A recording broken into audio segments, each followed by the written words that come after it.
Hi, I'm Annie Botticelli, and this is the Storyteller Forecast for Aquarius for December 2015. Check out my new blog on my website, anniehelpsyou.com. I'll be blogging about astrology and all kinds of other topics. So what is going on in December, this last month of the year? Let's talk about some general transits for the month, and let's talk about some things specific for Aquarius. So the first thing on my mind is holiday shopping. Whatever holidays you celebrate, and there are many in December, a lot of it involves shopping and getting together and having parties. And fortunately, there's quite a festive mood and quite a lot of universal support for this. One of these aspects is that Mercury is not in retrograde or in any of its phases of shadow that can be troublesome during a shopping season. So that ends about December 20th. So for you last minute shoppers, you could get wrapped up in the drama of the Mercury retrograde shopping. I don't recommend it. So if you use this as your incentive to finish your shopping by about no later than the 19th, if you can, then you're going to benefit most from this transit not being in its shadow period, because after that, it's more likely that you don't buy the right size, people don't like it, you don't like what you buy, you don't find what you want, things like that, or things being broken in shipping, etc. Okay, so like I said, we have mostly a festive mood. There are some dates to look out for, and we'll talk about those. But the sun is in Sagittarius, and Mercury is in Sagittarius, and Sag is a very fun sign. It's a good time having energy, and it's very busy, and it's all over the place. And then as we get, after the first 3 weeks or so into the month, we get into the Capricorn energy, which is very internal. We have the December solstice, and that is when the sun moves into Capricorn, and it's a time to go internal and quiet down. So it's festive, festive, festive, busy, then quiet, internal. Some of these beautiful days for parties or for connecting with people are December 1st and December 8th, where there will be beautiful trines with Uranus, first with Mercury and then the sun. And Uranus sizzles, you know, it's just a wild planet. It's like a lightning strike. And when it's in a beautiful aspect, it just brings that electric, good feeling. Very positive, very genius type of energy. So it's a great time for connecting with people, because Uranus also rules the 11th house, which rules friends and acquaintances and parties and things like that. So I like those dates for that. Now, trines are the type of aspect that you don't have to do much with them. They're just kind of good. On December 17th, there is another great aspect with Venus and Pluto, but this is in a sextile. It's a 60-degree angle. And this particular angle is something you've got to work a little bit to use. So the trine is like easy, it just comes anyway. The sextile is one where you've got to do something. You have to take an active role. So specifically involving love, beauty, money, aesthetics. This is Venus and Pluto, transformation, merging of power. So if you have opportunities at that time, that may require action on your part. So look out for those. Whenever I give you exact dates, know that you can feel these energies or expressions of these energies before or after. So don't get too bound to the exact date. It's around that time, you know. I always talk about going to the beach and being at the beach and it kind of feeling like the beach just over the bridge from the beach. That's what these transits are like, you know. They don't just end off with an abrupt halt. They fade into one another and then fade out into something else. So there's energy around each of these dates. Okay, so we've got another beautiful aspect towards the end of the month, closer to New Year's on December 29th, where the sun in Capricorn is making a beautiful aspect with Neptune. And again, this is the type of aspect that you might have to take action on it. So specifically, benefit can come to you through following through with intuition or a hunch. So you can see where the action required is here. You have this feeling about something. You feel like you need to be in this certain place. You go there and then you're at the right place in the right time, but if you didn't take action on the energy, you wouldn't have activated it. So that's the nature of that type of influence. It's also a very poetic type of an energy. Anything involving Neptune, especially in a sweet aspect, just brings poetry to whatever the expression is. We've got some more of that on another day here, which I'll talk about soon. So those are the sweet spots. There's more details about the transits, which you can see if you subscribe to my newsletter. I do a write-up with more details for my group. but those are the ones that are most calling out to be discussed. And there are some challenges, so let's talk about those. In the beginning of the month, in the December 10th, early-ish in the month, there is an opposition with Mars and Uranus. And whenever these two get together, there's a chance for, something surprising in not a good way. Mars rules how you use your physical body, your energy. So you want to really guard, especially your head, because Mars rules your head, but you want to guard your physicality at that time from the jolts of unpleasant, unwelcome Uranus influence. Just be really careful with your devices and with electric in general and with driving, things like that. This could come up in many ways. Oppositions can always come up as an argument or some kind of problem, but I'm really wanting you to watch your physicality here. And this is happening close to the new moon. And the new moon in Sagittarius is a beautiful time for seed planting with everything Sag. And I'll talk more about the new moon as it relates to something specific to Aquarius. But when you have a challenging influence around a sweet influence, it's a mixed bag. You can get something really cool and then something challenging, and it's happening at the same time. The next day or days of challenge are around December 25th. So this is interesting timing, because a lot of people are going to be gathered with people that they don't usually see. And on this day is this tricky full moon. So it's a full moon in Cancer, which is perfect for fullness, completion, fruition with things involving family. You're gathering with family, you're having people come to your home, you're going to a place that feels like home.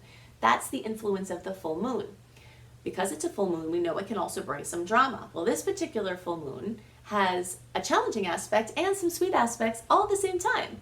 So it has an opposition to Pluto, and Pluto is just this big, in the sky it's smaller, but the energy is really big. It's really deep, we'll say. And it can bring power struggles, basically. So the odds that a power struggle is going to come up with that family member that always is annoying to you are significantly increased. But the chance for a harmonious resolution after the drama are also increased due to a trine to Neptune, and also due to Mercury trining Jupiter, all on the same day. So I see the chance for quiet creative genius. I see the chance for brilliant conversations. I see the chance for energy that escalates into a power struggle, but then you can smooth it over, hopefully. And that's all happening around Christmas Day, and the other holidays that are celebrated in that time can also be covered in that, because you can feel this before and you can feel this after. So just be aware of those things. I always talk about preparing. We don't want to tell you these things so you're afraid or so that you worry about it. I want to tell you so that you prepare. I've used the example before, like if you're a grandparent and your kids and the grandkids are coming over, you don't have your best white, hopefully, your best white stuff out. You only have to do that once before you learn, okay, if the kids and dogs are coming over, I'm not having my white floor mats and my best napkins and, leaving a pen where a 2-year-old can get it. You're going to prepare, and then you're going to have a better visit because you knew the energy that you were working with and you acted accordingly. And that's what I consider talking about challenging aspects beforehand, is so that and then you can be better prepared, and hopefully you can have a better, easier outcome and experience. So specific for Aquarius, the Sun and Mercury and the new moon for you early placements is going to happen in the 11th house. The energy of the Sun and Mercury in the 11th house is going to happen for some of you middle degree placements in this month. With the rest of you middle degree placements and late degree placements, this 11th house energy is going to take a little bit more time to come in. You might feel it towards the end of the month or into January. The Sun is lighting up your house of friendship, your house of internet, your house of acquaintances. This is social media. This is groups, teams, humanitarian efforts, the community projects. That's where this focus is going. So when there's focus there, it alerts you to possibilities and options. It also alerts you to things that are problems. When you have a spotlight on something, it's like, whoa, you can see everything. You can see the good things, you can see the bad things. So some challenges within friendships or within a group dynamic or something involving an organization could come up, but there within it lies the resolutions as well. And Mercury is there too. And like I said, the new moon, so this opens a new chapter. The rest of you middle degree placements and you later degree placements will have the sun and Mercury and the new moon in the 10th house. And the 10th house has to do with your career and your work and your life purpose. Very often with aspects in the 10th house come recognition. You could have a raise, you could have a bonus, you could have anything that makes your work more visible or makes you be seen by the right person. And so that's really exciting. So if you have anything that's pending with your work, it could come to fruition in this time, in this month. There's also a continued strong long-term and short-term focus on the partnership houses. So the 7th and 8th houses are different energies of partnership, working with other people. So you've got either Venus, Mars, North Node, Jupiter, or all of those in these houses. The early degree placements, Venus will have popped out into the 9th house, but besides that, you all have this strong focus. So what does this mean? This means that December continues as a time for cooperation, for synergy, for merging power, for getting along, for being on the same side. A lot of times in relationships, people wind up feeling like the person they're with is against them or they're against the person they're with. This is a time to get on the same side, even if you had been adversaries before. It's kind of interesting that the 7th house is the house of open enemies. So people that you know you have conflict with, but it's also the house of partnerships in a harmonious way. So you can take someone who is not on your side and convert them to being on your side. Like let's say you have a neighbor that is a royal pain in the neck and you're against each other. Well, if you decide you're going to be on the same page with this person, maybe there's something within the community that you agree about that you could work together on that will build, foster some good energy between you. Sometimes we have to be the ones to lay out another possibility, to lay down the arms. And you have a chance with this aspect to lay down your arms. Also, to have really fulfilling interactions with other people. Aquarius energy in general, depending on what the rest of your chart looks like, these are general energies, and without seeing your chart, we don't really know if you have a bunch of Pisces energy that is different than the Aquarius energy or what that looks like. But Aquarius, pure Aquarius energy is very independent. It is freedom loving. It just loves, besides Sag, it's the other sign that just loves freedom and individuality and individual expression and having your own flow. But this is a time where you're going to be more successful and more fulfilled when you take what you've got going on and you merge it with what other people have going on and you do that together. So that's a theme, like I said, for the short term for December, and it's a theme for the long term with Jupiter continuing to move through that space, expanding, bringing growth and possibilities and opportunities.